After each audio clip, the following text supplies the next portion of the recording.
नमस्कार, प्रखर राजपूत को देख रहे हैं आप और मिडिल ईस्ट इवनिंग शो में आपका एक बार फिर से स्वागत करता हूं। और इस वीडियो में आपको बताएंगे कि पूरे दिन में आज मिडिल ईस्ट के अंदर कौन सी सबसे बड़ी घटनाएं घटी हो, चाहे यूक्रेन के साथ हो, चाहे वो रशिया के साथ हो, और साथ ही ऐसी कौन सी घटना थी जिसमें आपको ये पता चलेगा कि आज इजिप्ट कितनी बड़ी नामर्दगी कर रहा और आज की तारीख इजिप्ट के लिए कितनी इंपॉर्टेंट थी, ये भी आपको पता चलेगा। तो बिना किसी देरी के बढ़ते हैं सबसे पहली खबर की तरफ। लेकिन इससे पहले की खबरों को बताना शुरू करें, अगर आप चैनल पर नए हैं तो वीडियो को लाइक कर लीजिए, चैनल को सब्सक्राइब कर लीजिए, और साथ ही इस लड़ाई में आप किसकी जीत चाहते हैं, इजराइल की या फिलिस्तीन की, कमेंट करके जरूर बताइएगा।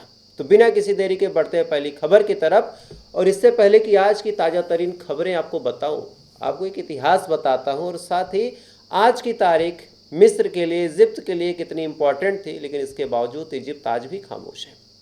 दरअसल 5 तारीख की ये बात है, 5 जून साल 1967, आज ही के दिन इजराइल ने इजिप्ट के ऊपर हमला किया था, और इस हमले में इजिप्ट के 400 से ज़्यादा फाइटर जेट को मार गिराया था। 400 से ज़्यादा नुकसान इजिप्ट को हुए थे। आज ही के तारीख के दिन न जाने कितने लोग मारे गए थे। 6 दिन तक ये जंग चली थी, इजिप्ट बुरी तरीके से हार गया था। अमेरिका ने इजराइल की पूरी मदद की थी। आज सोचिए, इजिप्ट इस जंग को हारने के बावजूद कम से कम आज के दिन तो इसको कुछ बोलना था इजराइल के खिलाफ। भले ही आज समझौता हो गया, भले ही आज दोस्ती हो गई हो, लेकिन आप सोचिए कि जख्म कैसे भर गए। आप कैसे भूल गए कि आपके ऊपर इजराइल ने कभी हमला किया था, या फिर आप शासन सत्ता और इजराइल के दबाव में इस कदर अंधे हो गए हैं कि आपको अपना इतिहास और आपके पीठ में धंसे हुए खंजर नहीं दिखते। ये सवाल मेरा आपसे है। आप जाके गूगल कीजिएगा कि 5 जून साल 1967 में इजराइल ने क्या किया था इजिप्ट के साथ, तब आपको मेरी बातें समझ में आएंगी। खैर, बढ़ते हैं अब आज की ताज़ा तरीन खबरों की तरफ। और सबसे पहली खबर निकल के सामने आ रही है यूएस से। और यूएस के प्रेसिडेंट डोनाल्ड ट्रंप ने आज 2 अहम ऐलान किए। सबसे बड़ा ऐलान इन्होंने 20 देशों को लेके किया। बाकायदा एक लिस्ट जारी की, और लिस्ट जारी करते हुए कहा कि हम एक ऑर्डिनेंस पास करेंगे जिसमें अब इन 20 देशों के लोग किसी भी सूरत हाल में अमेरिका नहीं आ सकते। यानी उस आदमी का बैकग्राउंड क्या है, उस आदमी ने क्या किया है, क्या नहीं किया है, कुछ खास मैटर नहीं करता। अगर इस लिस्ट के 20 देशों में से वो शामिल है, उस देश का निवासी है, तो फिर वो नहीं आ पाएगा। बाकायदा ये ऐलान डोनाल्ड ट्रंप ने आज कैमरे के सामने किया, और साथ ही एक और अहम बात बोली। दरअसल यूक्रेन लगातार रशिया के ऊपर बड़े हमले कर रहा, कभी ब्रिज गिरा दे रहा, कभी सड़कों पे हमला कर रहा, कभी रेजिडेंस इलाकों पे हमला कर रहा। अब इसको लेके डोनाल्ड ट्रंप ने क्या कहा, वो बड़ा मजाकिया है। डोनाल्ड ट्रंप ने कहा कि ये जो हमला हुआ है इसमें हमें कोई जानकारी ही नहीं है। इसका मतलब आप समझ रहे हैं, डोनाल्ड ट्रंप इस हमले से आज अपना पल्ला खींच रहा। पहली चीज़ सुनने में आपको ये लगेगी, लेकिन असली सच्चाई ये है कि अब डोनाल्ड ट्रंप का कहना है कि अगर रशिया कुछ रिएक्ट करता है तो उसमें हम रिस्पॉन्सिबल नहीं है, क्योंकि यूक्रेन ने हमें हमला करने से पहले जानकारी नहीं दी थी। मतलब आज डोनाल्ड ट्रंप ने यूक्रेन के सर से अपना हाथ हटा लिया, और शायद इसी चीज़ के लिए रशिया इंतजार कर रहा था। और ऐसा नहीं है कि डोनाल्ड ट्रंप ने ये मैसेज आवाम को दे दिया, बाकायदा पुतिन से बातचीत करते हुए कहा कि भाई हमें जानकारी नहीं थी, बिना हमसे पूछे इन्होंने हमला किया, तो आपको जो बन पड़े आप कीजिए। तो यहाँ से आप समझ सकते हैं कि अब यूक्रेन के साथ क्या होगा। खैर, बढ़ते हैं अब गजा की खबरों की तरफ। गजा से जो रिपोर्ट निकल के सामने आ रही, ये रिपोर्ट बड़ी ही चौंकाने वाली है, बड़ी ही शॉकिंग है। गजा में एक हॉस्पिटल है, अल अहाली हॉस्पिटल।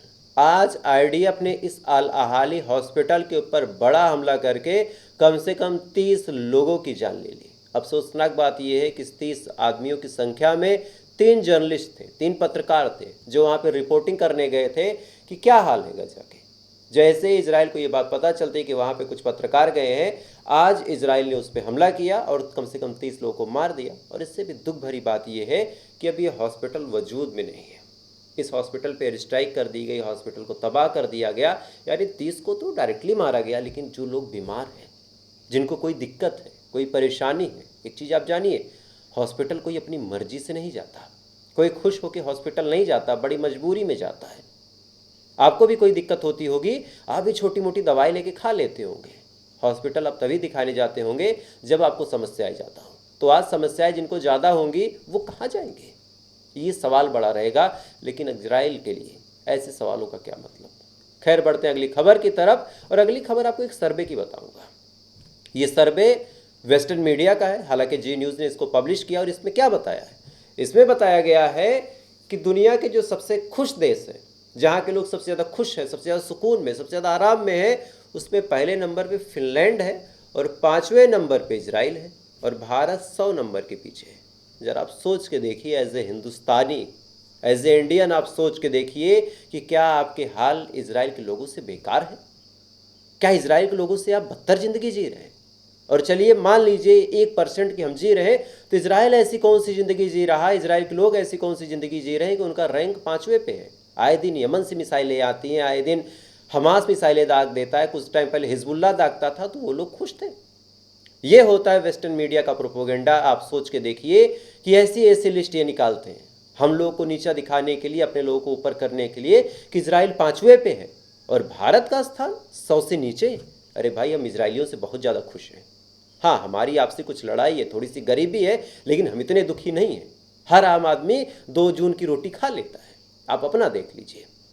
खैर, बढ़ते हैं अगली खबर की तरफ। आपको याद होगा कल मैंने आपको एक वोटिंग के बारे में बताया था जिसको यूनाइटेड नेशन सिक्योरिटी काउंसिल ने कमिट किया था। इसमें तमाम देश ऐसे थे जो यूएन सिक्योरिटी काउंसिल के मेंबर थे, इनको वोट करना था और इसमें डिसाइड होना था कि क्या आप तमाम मुल्क ये इंटरफेयर करके तस्लीम करेंगे कि अब गजा के अंदर परमानेंट सीजफायर बिना इजराइल की मर्जी के करवा लिया जाए। जब ये वोटिंग हुई तब मैंने आपको पहले ही कहा था कि इस वोटिंग में वीटो पावर का इस्तेमाल अमेरिका करेगा और सच में अमेरिका ने अपने वीटो पावर का इस्तेमाल किया। इस वोटिंग में सीधा सीधा सीज फायर के डायरेक्टली प्रपोजल को बर्बाद करके रख दिया। आप सोच के देखिए कि उस मीटिंग का अहम मुद्दा ये था कि जितने देश हैं सीधा सीधा इजराइल के ऊपर प्रेशर बना के बातचीत करें, बातचीत करके बोले कि आपको सीज फायर करना है, आपको हमला नहीं करना है, नहीं तो हम आपका कंप्लीटली बाइकआउट कर देंगे या फिर हम अपनी आर्मी लेके आ जाएंगे। सीधा मुद्दा था, सीधा बातचीत करनी थी, लेकिन इस पे इजराइल के पक्ष में अमेरिका ने अपनी वोटिंग कर ही दी।